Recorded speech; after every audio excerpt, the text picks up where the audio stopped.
දිඹුලාගල ආරණ්‍ය සේනාසනයේ වර්තමානයේ පැන්නා ගිය ඇති ප්‍රධානම ප්‍රශ්නේ තමයි මේ ආයතනයේ විදුලි අර්බුදය. මොකද නේවාසිකව ඉගෙන ගන්න ස්වාමීන් වහන්සේලා අකට ආසන්න ප්‍රමාණයක් වැඩ ඉන්නවා. උන්වහන්සේලාගේ කාමර 40කට ආසන්න ප්‍රමාණයක් තියෙනවා.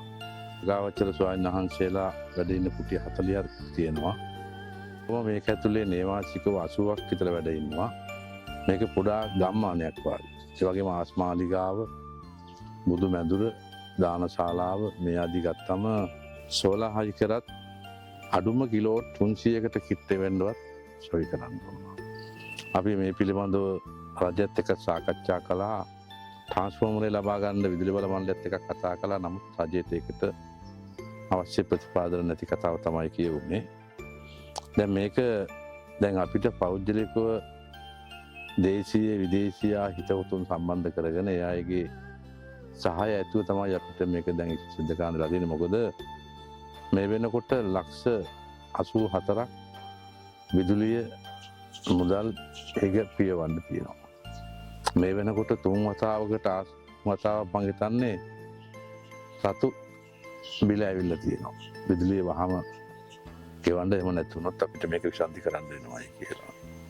ඒ නිසා මේ දිඹුලාගල ආරණ්‍ය සේනාසනය කියලා කියන්නේ මෑතක මේ ගල් කන්දෙන් හමු වුණා සෙල්ලිපිය. මේ සෙල්ලිපිය පිටපත් ලංකාවෙන් හමු වෙච්ච විශාලම සෙල්ලිපිය. සෙල්ලිපිය පිටපත් කරලා ඉවරුණාම මේට අවුරුදු 2200කට එහා පැත්තේ මේ ලෙන් වල වැඩ ඉඳලා තියෙන රාතන් වහන්සේ. එහෙව් තැනක් පරසතුරු ආක්‍රමණත් එක්ක විනාශ වෙලා ගිහිල්ලා ඝන කැලෑවක් බවට පත් වුණාන් පස්සේ දිඹුලාගල මේ ප්‍රදේශයේ ගැලවුම්කාරයා විදිහට සලකන මාතර කිතලගම ඉඳලා ශ්‍රී ලංකාර නායක හඳුරු වඩිනවා. 1960 මුල් භාගයේ.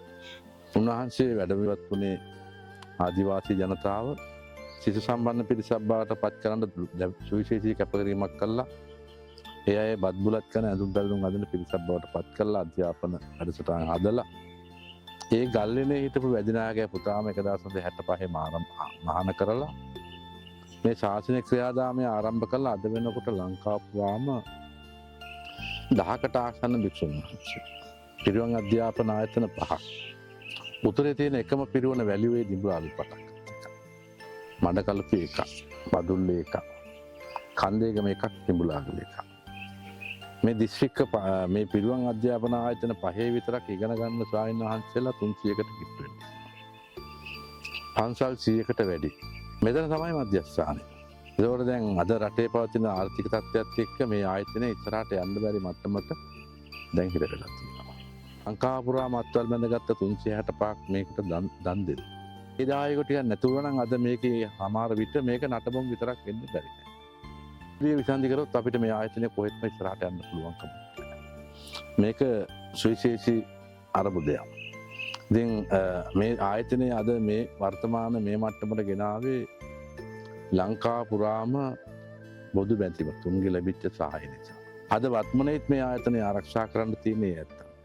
මේ ව්‍යාපෘති අප්‍රේල් මාසයේ පටන් ගන්න අවශ්‍ය කාරණා සිද්ධ කරමු කියන ස්ථාවරයේ ඉන්නවා. අඩුමතරමේ මූලිකව අපිට කිලෝ 200 ආරම්භයේදී වෙසක් වසන් එන්න කලින් අවසන් කරගන්න අවශ්‍ය වටපිටාව සඳහා මේ විදුලි ප්‍රශ්නයට අපට සහාය වෙන්න පුළුවන් නම්, දායක වෙන්න පුළුවන් නම් මේක තමන්ගේ ජීවිතයේ හරි වටිනා අවස්ථාවක්, ලොකු පින්කමක්. මේ දූමරක්ක පබ්බතේ කේන්ද්‍ර කරගෙන පතුණු ශ්‍රී ලංකාර නායකහරු ඉටු කළ ශාසනික ජාතික මෙහෙවර අපිට වචනෙන් කියන්න බැරි තරම්. ඒක රටේ යුගයකට පහළ වෙන චරිතයක් ශ්‍රී ලංකාර නායකහරු.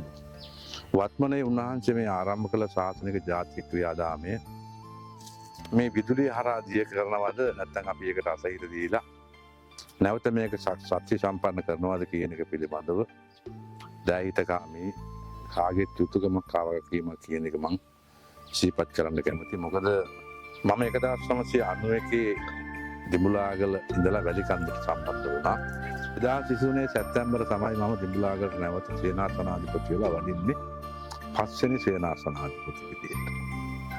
මම ඇවිල්ලා මූලිකම සැලසුම් කරේ මේ ශෝලා පද්ධතිය සම්බන්ධව 365ක් වෙච්ච අපේ දායකාරකාදින්ටත් මතක් කරලා දැන් ට්‍රාන්ස්ෆෝමර් එකට අපි සල්ලි බැඳලා ඉවරයි. තව හැබැයි මේකට මිලියන 60කට ආසන්න ප්‍රමාණයක් අඩුම මිලියන 50 යනවා මේ කටයුතු නිම කරන්න.